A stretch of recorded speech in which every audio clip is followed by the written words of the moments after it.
Muy buenas noches a todos. En nombre de Centroamérica Cuenta, quiero darles la bienvenida a esta emisión organizada para ustedes, donde vamos a presentar el tema de literatura, violencia y desigualdad dentro del ciclo a distancia que hemos venido desarrollando desde que empezó este mal que nos ha afectado a todos y que nos ha incomunicado a todos, que es la pandemia del COVID-19. De manera que esta noche tenemos aquí a Javier Rodríguez Marcos, quien va a coordinar la mesa con los participantes, que son Gabriela Cabezón, Guadalupe Netel y Elena Medel. De manera que espero que disfruten de esta conversación con tan buenísimos escritores y escritoras, y los dejo en manos de ellos y especialmente de Javier.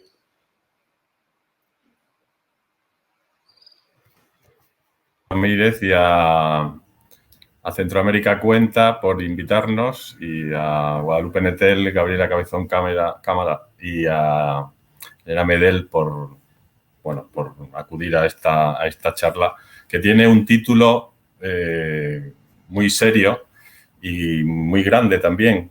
Y la primera pregunta que querría haceros es si creéis que hay, socialmente digo, no ya en la literatura, una relación entre la desigualdad y la violencia. Es decir, si hay, más allá de la narrativa, de la poesía, del ensayo, en la propia sociedad hay una relación entre violencia y desigualdad. No sé quién quiere empezar. Guadalupe, que te tengo encima. Claro que sí. Gracias, Javier. Bueno, sí, para mí siempre ha sido claro, por lo menos yo creo que entre los grupos de izquierda en América Latina, es obvio siempre que la violencia que sufrimos, que sufren nuestros países, viene dada o se explica por la desigualdad económica terrible que hay también en nuestro espacio geográfico, en nuestro continente, ¿no? O sea, basta ir a países como Brasil o como el propio México para darse cuenta de que hay un abismo entre clases sociales y que casi siempre, no siempre, pero casi siempre, la violencia espontánea se da explicada así, ¿no? Ahora también ha habido golpes de Estado y eso ya es otro tipo de violencia con otras causas, pero la violencia espontánea tiene que ver con eso y con la falta de educación que muchas veces se recibe. No es lo único que explica, no es que solo los pobres sean violentos, esto es completamente, sería falso afirmar una estupidez así, ¿no? Pero obviamente la violencia doméstica se da en todas las clases sociales y la violencia más cotidiana, la violencia del lenguaje, la violencia contra niños también se da en todas las clases sociales. Las revueltas y la delincuencia y los asaltos, eso sí que son explicados por la desigualdad.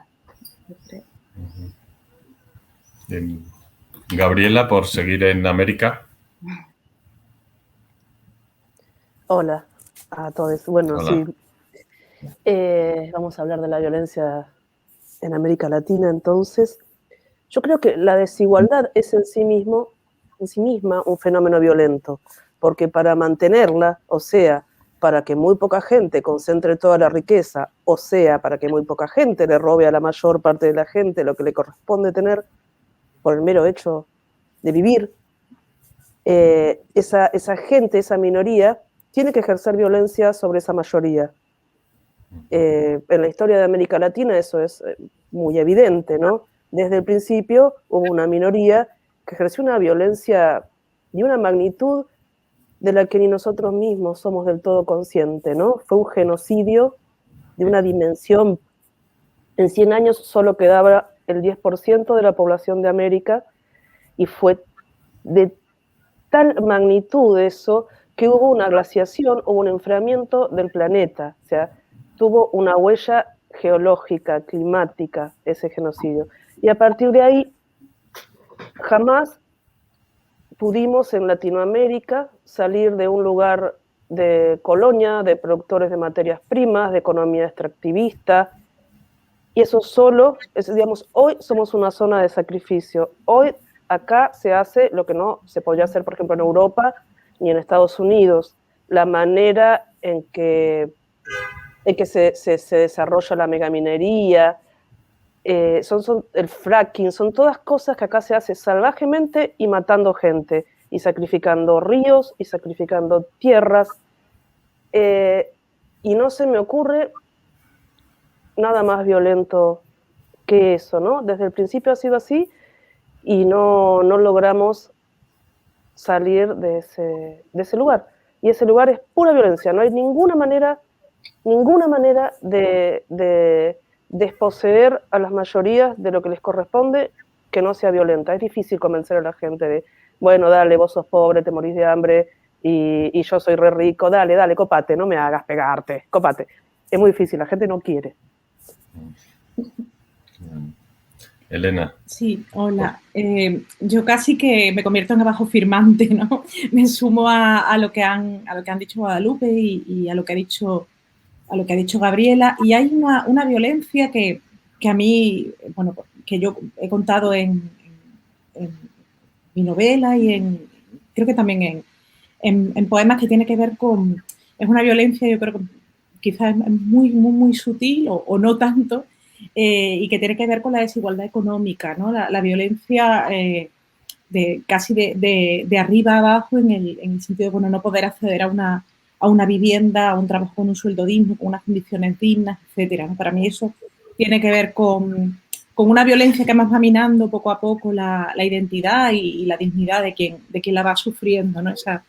Esa impotencia de bueno, pues, no poder vivir en unas circunstancias dignas y en unas circunstancias igualitarias con respecto a los demás. Creo que es una violencia más que se suma a todas las que hemos ido contando y que tienen que ver con esa tensión entre desigualdad y violencia. Y esa idea de la violencia de la que habla Elena y que está muy presente en su novela, Las Maravillas, tiene que ver con el dinero y no sucede en América Latina, pero pensáis que América Latina tiene todavía en el imaginario cultural, incluso latinoamericano, tiene ese estigma de la violencia, ¿no? O de la pobreza, y no sé si responde a la realidad o es un tópico europeo. No sé, creo que era Piglia que hablaba. Decía que a veces a la pobreza la llaman color local, ¿no? No sé si desde Europa, desde Estados Unidos, desde ciertas clases se sigue leyendo como color local lo que no es más que pobreza. Bueno, ya retomando la ronda, creo que depende de cada país, ¿no? No es la misma la violencia que hay en Costa Rica, por ejemplo, o en Uruguay, que es una violencia tal vez más parecida a la europea, que la violencia que hay en México. México tenemos el narcotráfico, para empezar, que, pues, como sabe, ha cobrado muchísimas vidas, pero también hay una violencia de Estado. Desaparece gente cada vez que le hace falta.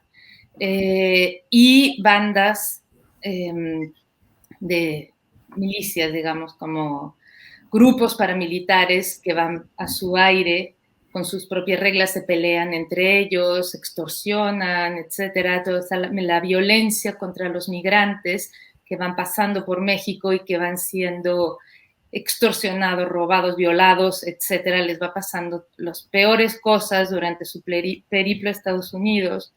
La violencia de los soldados estadounidenses contra los migrantes también. Es un país realmente muy violento. Estoy de acuerdo, o sea, hay gente que dice, bueno, pero México era así desde la época de los pueblos prehispánicos, los aztecas eran súper salvajes, hacían sacrificios humanos, etcétera.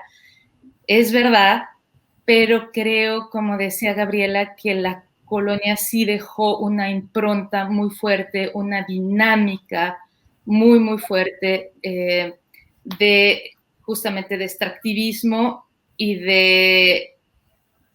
donde se justifica y se normalizó desde entonces que los más privilegiados puedan tratar con desprecio a los que tienen la piel más oscura, a los que tienen menos educación, a los que provienen de pueblos indígenas, a los que no hablan bien la lengua oficial, que es el español, ¿no? O sea, violencias, es que si hacemos un catálogo de violencias, por lo menos en México, sería interminable, sería la enciclopedia de la violencia en México, porque está desde el maestro que le da el reglazo al niño indígena porque está hablando en su lengua, en la escuela, o sea, es enorme, ¿no? Y de desigualdades yo creo que podríamos hacer otra enciclopedia.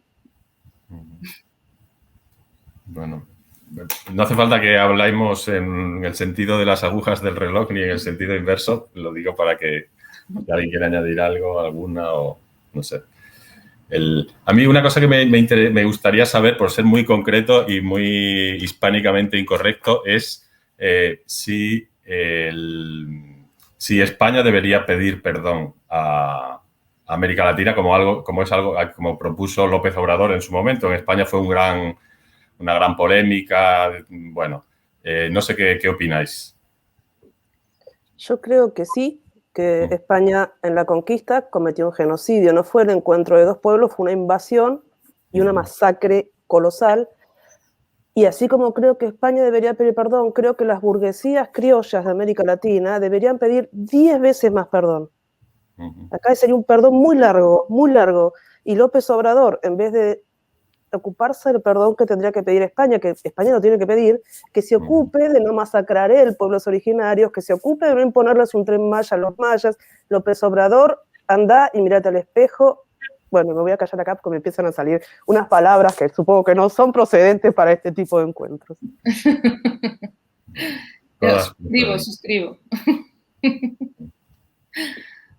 Elena, no sé si quieres decir algo al respecto. Sí, yo pensaba en que quizá, no sé si estoy equivocada, vosotras me diréis, ¿no?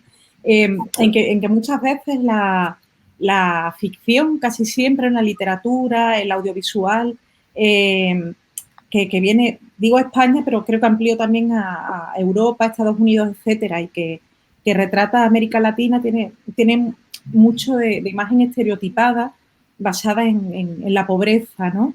En la violencia. O sea, pienso, por ejemplo, en series como Narcos, en todo ese tipo, ¿no? de relato que creo que es súper injusto, ¿no? Que al final está reduciendo a un arquetipo, a un estereotipo muy lleno de prejuicios, pues una imagen de un continente entero. Entonces tengo la sensación de que esa es como la imagen que no se vende, no es el verbo adecuado, pero creo que es la imagen que se elige contar desde Europa, desde Estados Unidos. Tengo esa sensación. Igual me equivoco, pero lo veo mucho, que incluso muchas veces algunas novelas, por ejemplo, yo las leo y digo, esto no tiene nada que ver con lo que me habían dicho, ¿no? Me han vendido una historia de violencia, de truculencia, etcétera, y cuenta otra cosa totalmente distinta, pero supongo que es la forma de llegar a un lector que a lo mejor de otra manera no se hubiera acercado al libro, no sé.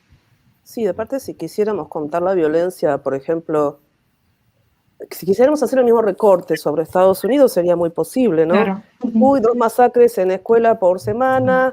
Uy, te mato porque sos negro y puedo. Uy, sos un niño migrante, te separo de tus padres y te mando a un campo de concentración.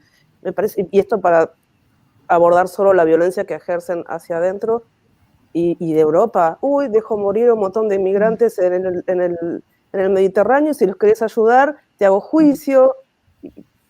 Digo, de barbarie nadie está exento. Y desde el punto de vista de la literatura, es decir, vosotras como escritoras, ¿cómo os enfrentáis? Porque, bueno, habéis escrito sobre esta violencia estructural, violencia médica, incluso desahucios, violencia originaria, y la desigualdad, por supuesto. ¿Cómo escribir sobre eso para, no sé si denunciarlo sin estetizarlo? ¿Cuál es el principal reto que habéis tenido que enfrentar para que estos temas entren en vuestros libros sin que resulte, sin estetizarlos directamente? Bueno, es difícil. En México yo creo que somos pocos los que no hemos escrito sobre narco directamente, o sobre poblaciones arrasadas, o sobre migrantes. Entiendo perfectamente que la gente quiera hablar de esto, porque sí es algo que de alguna manera está parasitando nuestro continuo mental y nos está angustiando todos los días. Somos bombardeados por este tipo de noticias, por este tipo de imágenes, ¿no? Y tengo como una relación ambivalente porque, por un lado, lo puedo entender perfectamente y me parece normal que la gente lo haga si de verdad necesita exorcizarlo y si de verdad viene desde las tripas. Pero también tengo la impresión de que, como decían ustedes, hay una necesidad del mercado, de que una exigencia editorial, sobre todo fuera de México, de que las novelas mexicanas hablen de esto, ¿no? Y entonces, por ejemplo, yo publiqué una novela que hablaba completamente de otra cosa, era una historia de soledades y de amores y de migrantes, más como bohemios que iban a Europa o Estados Unidos. Se tradujo al alemán y todo el tiempo había como una decepción de, pero no hablas de México y de los migrantes y dónde está el narcotráfico y por qué no abordas este tema. Pero es que hay muchísima gente que lo ha hecho muy bien, porque todo tendría que uniformarse y todo tendría que hablar de eso, ¿no? A mí me da un poco de miedo que esta exigencia, esta voracidad del mercado editorial acabe limitando la libertad creativa, porque ¿qué hace el escritor? De inmediato se va a poner, no, pues la próxima novela la haré sobre migrantes, eso va a ir súper bien. Sería como la reacción más inmediata, ¿no? Y creo que también es cierto, o sea, hablando de violencia y de desigualdad en la literatura, también podemos salirnos de los temas y hablar de las dinámicas de la literatura, imponerle temas a los escritores solamente porque son negros, indígenas, etcétera, y pedir ese tipo de libros porque son los que la gente necesita, es violento. Y también hay una desigualdad enorme entre los escritores que vienen de países como Jamaica o Guyana, etcétera, que no tienen representatividad y que casi nunca son traducidos, no pueden acceder a los grandes canales editoriales. Hace poco, desde Reino Unido, un editor lanzó como una propuesta del grupo Hachette, una propuesta de carta en la que, como una encuesta para todos los escritores periféricos, o sea, ya también la noción de periferia es súper violenta, pero refleja muchísimo la desigualdad que hay, ¿no? Para que todos hablaran de su experiencia de ser excluidos o incluidos dentro del mainstream editorial y qué oportunidades tiene alguien que viene del Congo y qué oportunidades tiene alguien que viene de, no sé, de Uruguay, por ejemplo. Es algo que está en el aire, que se está planteando, que se está hablando. Justamente esta mesa es una prueba de ello.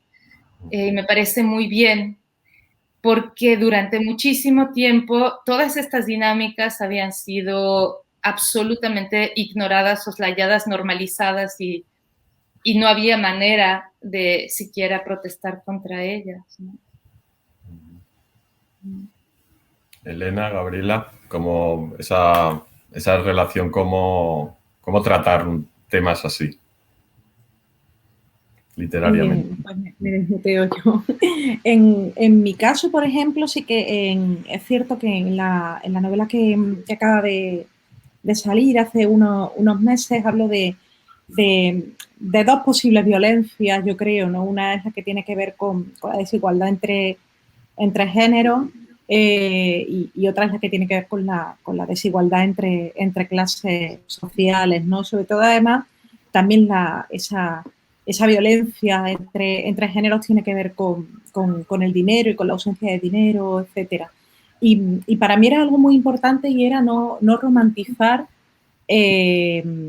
no romantizar ese desnivel, por así decirlo, no romantizar la figura de la persona frágil, de la persona más débil, sino que me preocupaba mucho que fueran personajes con sus luces y con sus sombras, no idealizar bueno, pues a mis personajes que vienen de clase baja, que son mujeres, etcétera, como santas que lo padecen todo y cuyas vidas están sometidas al vaivén de los demás, ¿no? Sino darles también la capacidad de decidir, de equivocarse. Para mí era algo muy, muy importante, no presentarlas casi como unos, bueno, pues, unos personajes que estuvieran, que fueran inmunes también a la cuestión bueno, pues también de ejercer incluso sus propias violencias sobre los demás por el hecho de ya digo, ¿no? De ser mujeres, de clase baja, etcétera. Y en la novela que estoy escribiendo ahora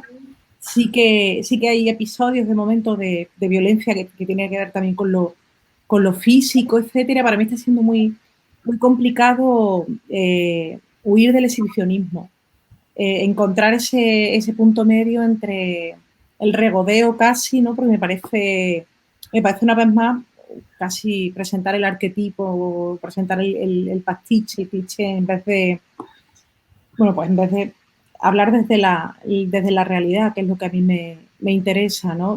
Me preocupa mucho también en esto que estoy escribiendo toda ese peligro de la romantización. Bueno, a mí me interesaron las dos cosas que acaban de decir Guadalupe y Elena. En principio, no dejarse poner temas me parece importantísimo, dificilísimo para un mexicano porque, bueno, hay un desquicio de violencia en este momento feroz, pero uno tiene derecho a escribir sobre lo que se le da la gana y aparte, como que hay que confiar. A ver, se escribe desde cierta geografía, desde cierta situación histórica. Uno puede escribir sobre un romance entre pingüinos, que algo de eso de todas maneras se va a trasuntar, porque nadie escribe fuera de la historia, ¿no? Y por otra parte, lo que decía Elena de no romantizar, también me parece súper interesante y súper importante. Yo lo que trato de hacer es poner como en primer plano la lengua, el trabajo sobre la lengua. El trabajo sobre lo formal, el trabajo sobre el sonido, el trabajo sobre el ritmo, y hay algo de eso que yo creo que aleja un poco de esos riesgos, ¿no?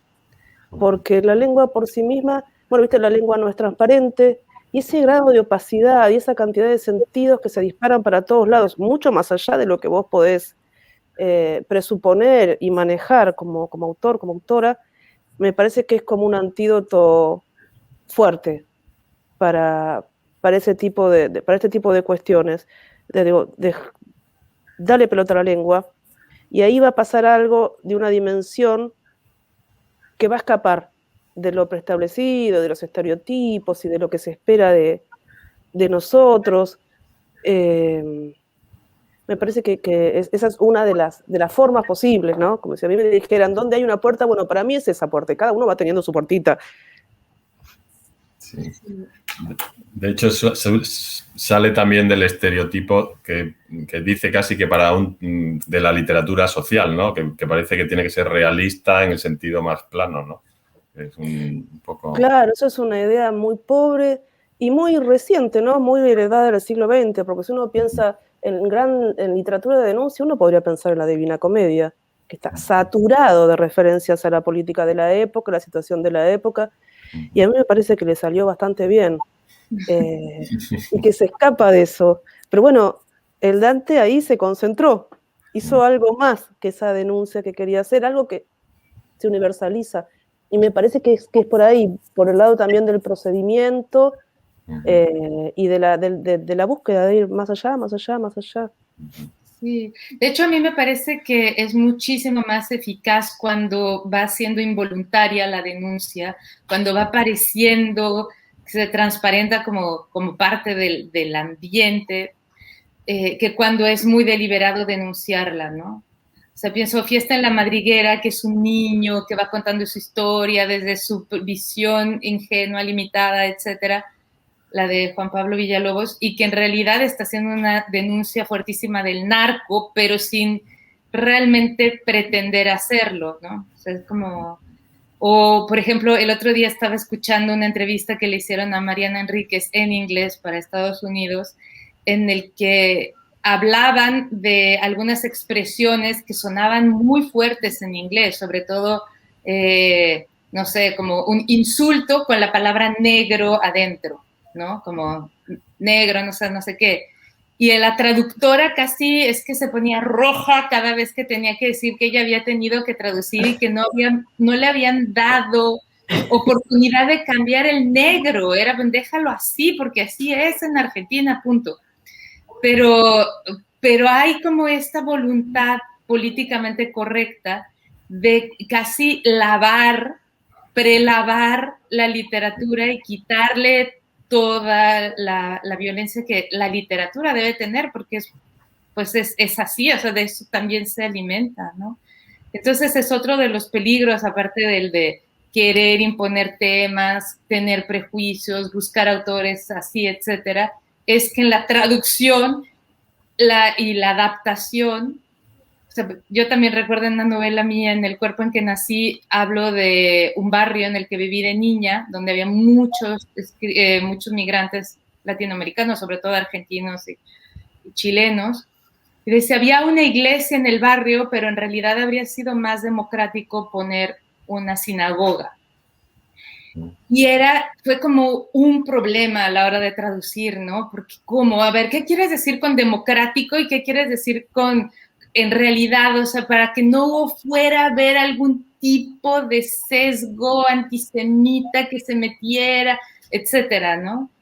Y eso también me parece súper violento para un escritor y para el lector también, porque pues, le están dando como purgada la traducción, ¿no? Muy. Se dan esas cosas, hay que verlas, hay que hablarlas y tratar de evitarlas. Sí, aparte es como querer imponer el marco cultural de otro país al texto original, ¿no? Eso me recuerda el año pasado, creo, en el Reino Unido, un jugador de fútbol uruguayo, Suárez, no sé, alguien escribe un tuit y él contesta, sí, negrito. Es una manera cariñosa que tenemos de hablar en el Río de la Plata. Es amorosa. Y lo sancionaron. Como... Yo sé. Sí. ¡Dios! Pero sí, además no podés purgar de violencia los textos. Los textos dicen lo que dicen y bueno, bancátela, si no te gusta no los leas.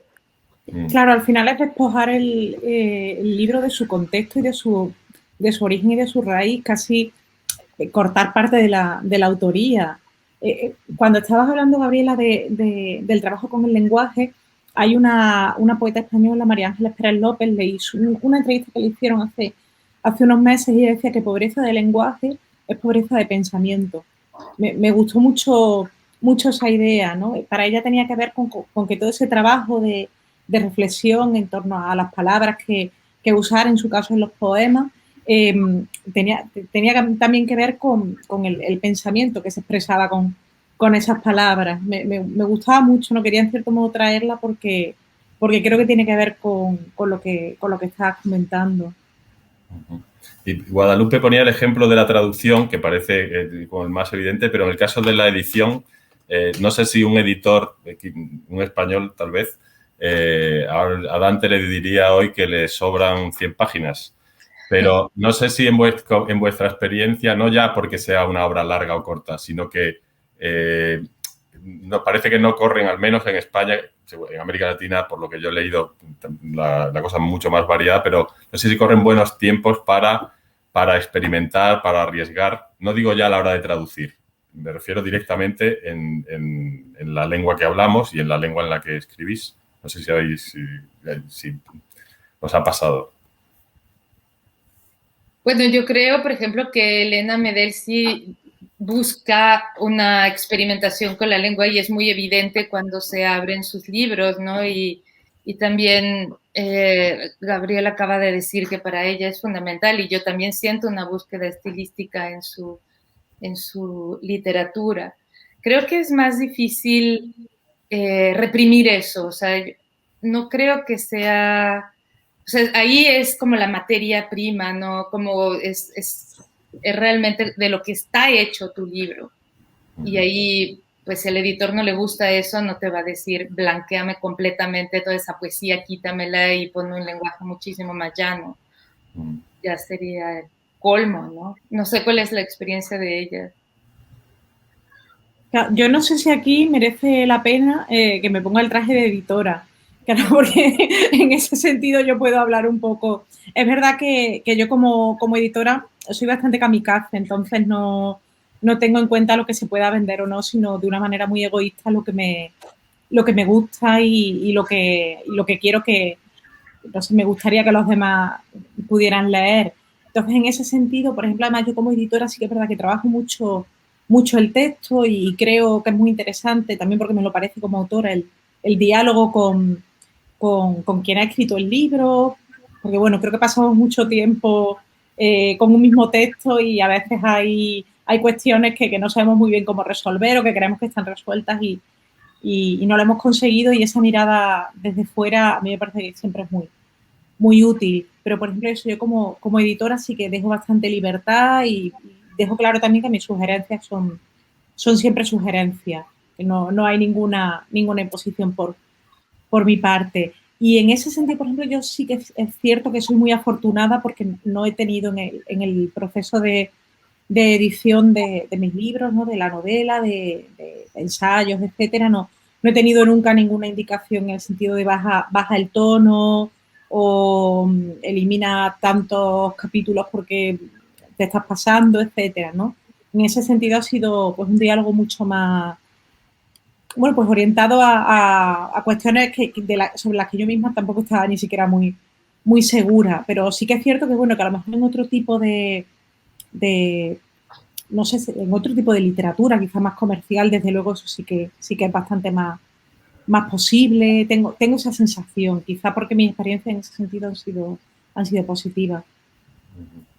¿Y la tuya, Gabriela?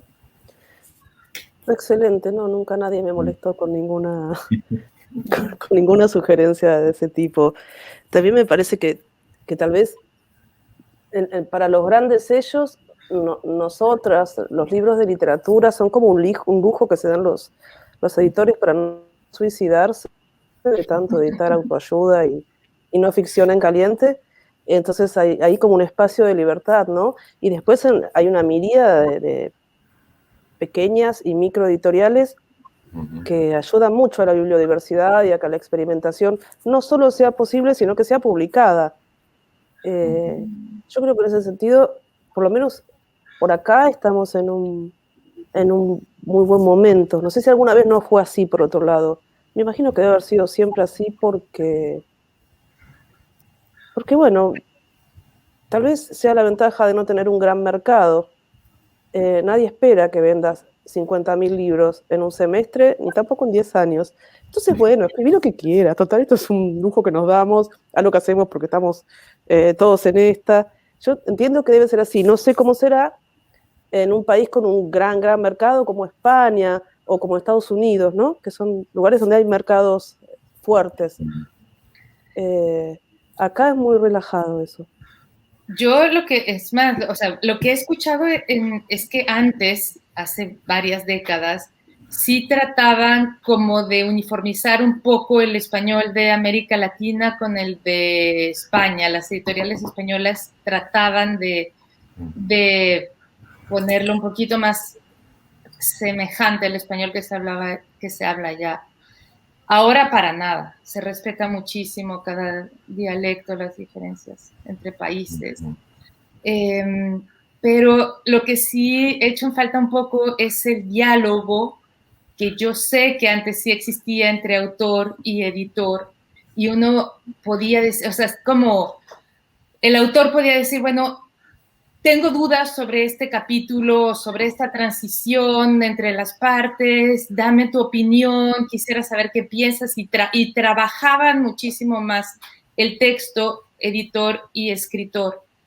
Y ahora ningún ningún editor en lengua hispana que yo conozca se toma ese trabajo, digamos, y sí sé que se lo toman en otras lenguas, ¿no? Sé que en inglés muchísimo más, se trabaja muchísimo más el texto con el editor, que también no está bien si el editor trata de imponer su idea de cómo debería de ser el libro, o sea, sí hay un peligro ahí, pero cuando es respetuoso, yo creo que el libro puede crecer muchísimo si hay realmente 2 personas o más pensando el libro, ¿no? O sea, yo sí me siento un poco sola a veces respecto a las decisiones que tomo y siento que el editor, aunque hay una parte mucho más floja, no va a venir a decirme, quita estas 30 páginas o de ahí te extendiste demasiado, lo va a publicar tal cual. Y cada vez es más como floja la exigencia al punto que siento que tienen más faltas ahora ortográficas que antes, que el estilo está menos cuidado también por el editor. Cuando hablo con colegas que escriben en inglés, pasan como un año trabajando el texto con el editor. Y a mí me gustaría un poco tener esto también. O sea, lo único que tengo, el recurso que tengo son mis amigos escritores que siempre están hasta acá también de trabajo, de entregas, deadlines, hijos, etcétera, y que te hacen un enorme favor ya en leer la novela, de ponerte encima a trabajar el manuscrito contigo, bueno, pues es difícil. No sé cómo lo ven ustedes. Creo que ya nos estamos saliendo del tema de hay una cuestión que la que estaba pensando al escucharos, que tiene que ver un poco con esto último que hablamos y que es la de la autocensura. Y la de la autocensura y al mismo tiempo también la de casi pensar en la propia obra como en una expectativa ajena sobre ti, ¿no? En el sentido de, bueno, pues no voy a utilizar no voy a escribir esta escena con este personaje porque puede herir sensibilidades, a este personaje que tiene unas características concretas no le voy a poner estas otras porque puede también herir sensibilidades, etcétera, ¿no? Creo que eso, por ejemplo, es algo que yo por lo menos que sí me planteo, ¿no? Me lo planteaba con un personaje en concreto de Las Maravillas que bueno, pues que lo pasé bastante mal en algunos momentos al describir algunas situaciones porque pensaba que podía ser quizá excesivo, etcétera. Me está pasando ahora también en la novela que estoy escribiendo y también en esa imagen quizá muchas veces de la propia obra como ya decía, ¿no? En una expectativa, bueno, pues he escrito esto, habla sobre esto, veo que es un poco lo que ha ido bien, ¿no? Lo que se pide en cierto modo, entre comillas, y voy a seguir por aquí aunque yo quiera en realidad escribir otro tipo de cosas. Me parece que son como formas diferentes de autocensura, pero que quizá la situación en la que estamos viviendo, bueno, pues está en cierto modo, no sé, potenciándola, sí desde luego acogiéndola. Sí. Elena decía antes que sus personajes no son santos o no son santas, pero en el caso de Gabriela, sí. Y a veces casi, bueno, sí, o literalmente, ¿no? Es decir, que da la impresión de que una manera de empoderar a los personajes es darle poderes y casi superpoderes, ¿no? Entonces, no sé cómo... La pregunta es, ¿qué puede la literatura? Es decir, hablábamos al principio socialmente de la violencia y la desigualdad. Cuando eso se refleja en una obra que no hace concesiones estilísticas, o sea, no hace concesiones al mercado, ¿qué puede un libro ante eso? Es decir, hacer personajes con superpoderes, dirigirse a quién se dirige, a alguien que ya está convencido. No sé si os planteáis todas esas dudas a la hora de escribir. Me parece que los superpoderes no necesitan que nadie esté convencido de nada, que también es un procedimiento, la exageración, ¿no? También es una especie de parodia. También es pensar cómo se constituye el poder, de qué está hecho, ¿no? Hasta qué punto toda ese magma de mitos que nos une como seres gregarios que somos, unidos por magmas de mitos y de lengua, porque somos eso, Digamos, casi todas aquellas cosas que nos unen como países, como practicantes de una disciplina, son mitos. O sea, de hecho, en el mundo ni siquiera hay países, ni para no hablar que no hay un origen y que no hay héroes, salvo que se recorte temporalmente muy chiquitito el momento del heroísmo, ¿no? Y me parece que con eso se puede jugar y que la literatura juega con eso desde el inicio. De hecho, arranca así. Entonces me parece que eso no va dirigido a nadie en especial, va dirigido a cualquiera. Y la idea de santidad, que en una de mis novelas está muy presente, de una manera igual medio especial, porque la santa es una chica que está tomando mucha cocaína, y cuando llega la policía a hacer un desahucio, está re loca, pobrecita, y se prende fuego. O sea, es una especie de santa que ni se entera que es santa hasta que vuelve de su casi muerte. Me parece que también es una idea acerca de qué está hecha la santidad, ¿no? De una casualidad. Un hecho te agarra mal parada después de una gira de 3 días y bueno, terminas santa. Mira, como podrías haber terminado en un hospital por sobredosis o presa por tener en tu casa no sé cuánta cocaína o lo que fuera. O sea, es un juego, ¿no? Es un juego, es jugar con esto que nos une, con esto que nos constituye, con esto en lo que estamos inmersos, como estamos inmersos en el aire. Todo esta cuestión de lo mítico, de las figuras arquetípicas como, bueno, el héroe, el santo.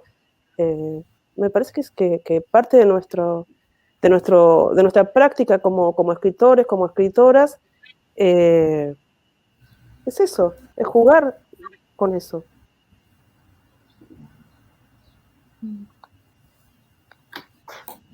Guadalupe, Elena, yo decía también la idea de escribir o libros que se dirigen a convencidos, es decir, que quizá los que tienen la capacidad de actuar más directamente o más poder, no sé si nos leen lo que leen literatura o...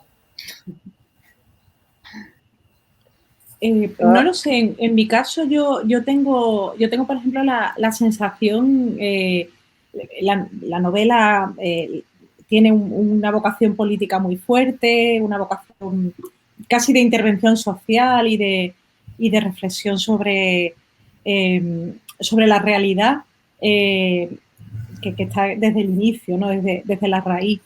Pero al mismo tiempo no tengo muy claro que sea una novela para no convencidos sobre lo que digo.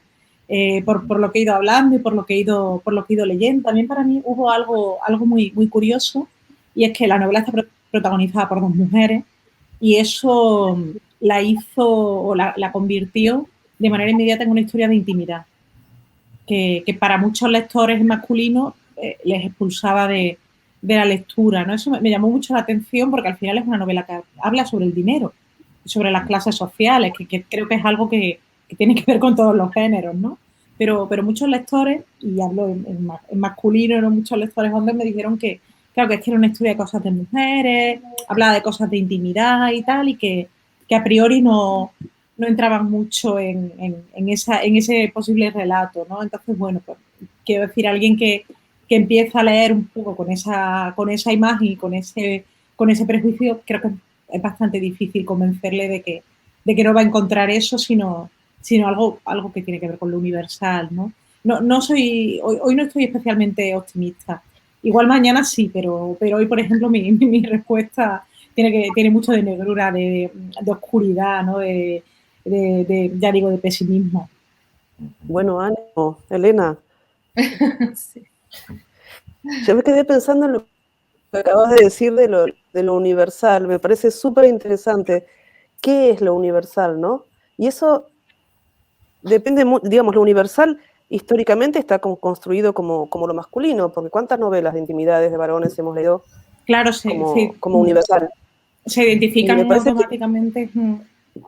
Pero es universal para todos eso. En cambio, lo mismo vivenciado por un personaje mujer ya no es universal. Claro. Y me parece que otra de nuestras labores, si la queremos tomar, es agrandar ese universal, ¿no? Es universal, es un universal en el que entra muy poca gente. Me parece que estirarlo, hacerlo crecer, hacer entender que si vamos a proponer un universal tiene que estar muy lleno de distintas perspectivas. Es también un trabajo como interesante. En esas andamos. Estamos intentándolo. Muy bien. Me gustaría ya para ir terminando que recomendaseis lecturas, libros sobre este asunto, ¿no? La desigualdad, la violencia de cualquier género, no necesariamente ficción. Dado que esto es un festival de literatura, aunque sea virtual o telemático, como sea, no sé qué lecturas recomendaríais para seguir la conversación. Yo siempre recomiendo para cualquier cosa, en cualquier contexto, pero en este en concreto creo que encaja uno de mis libros favoritos. Es un poemario que se publicó en el año 1958, se titula Belleza Cruel, y es de una poeta española que se llama Ángela Figuera Aymerich. Se publicó en México porque en España con la censura era imposible. Ella sabía que el libro habría aparecido apenas unos pocos poemas y prefirió pues intentar publicarlo fuera, y apareció en México con un premio literario. Es un libro que mira al momento en el que se escribe y a las circunstancias desde las que se escribe, que son las de la dictadura franquista, ¿no? Con todas las violencias que supone, pues sobre las mujeres, pues sobre las clases bajas, por una cuestión ideológica, etcétera. Y el libro está escrito desde ese lugar. Hay poemas tremendo, muy crudo, y al mismo tiempo también otros en los que juega con una ironía y con un humor que a mí me parece que es muy interesante. Es un libro que a mí me acompaña siempre y que creo que puede ser interesante, sobre todo pues para quien a lo mejor no la conozca, porque incluso en España no es una poeta tan popular.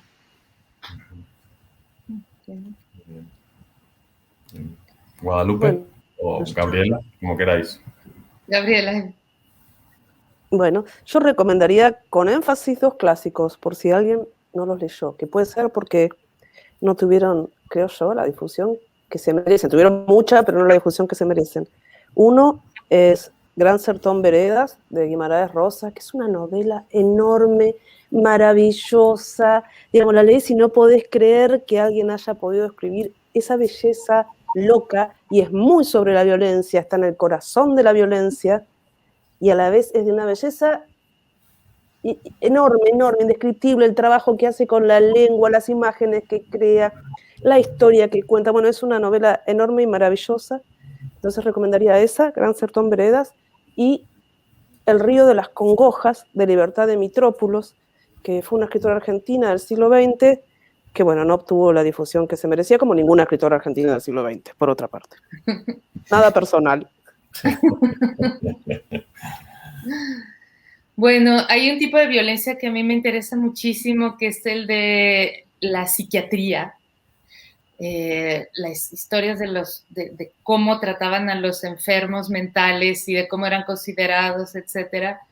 Esta poeta que sí es conocida, pero que creo que no se ha leído lo suficiente, como pasa con la mayoría de los poetas, es Alda Merini, Tierra Santa, donde permea totalmente la clase de encierro. Ella pasó muchísimo tiempo en un hospital psiquiátrico. Y un libro que leí hace poco que se llama Azúcar Quemado, acaban de publicarlo, de Avni Doshi, que es británico-india, sobre relaciones madre e hija, donde hay también, se habla mucho de violencia, pero de esta violencia soterrada y en relaciones familiares, que está muy impregnada de amor y de apegos feroces, como diría Vivian Gornick, que por cierto es otro libro maravilloso. Eso, Azúcar Quemada de Avni Doshi y Tierra Santa de Alda Merini. Muy bien. Bueno, pues muchísimas gracias. Espero que nos veamos la próxima en Ciudad de México, en Madrid, en Buenos Aires o en Managua, pero fuera de un ordenador, por favor. Bueno, Sí, Sí, Ojalá. por favor. Y después nos vamos a tomar cerveza todos juntos. exacto. Ya es un plan que tenemos. Así- Gracias a Ha ustedes. sido un Gracias a vos. gusto y bueno, hasta la próxima. Y gracias a Centroamérica Cuenta y a la gente que esté escuchando, mirando y leyendo. Gracias. Muchas gracias.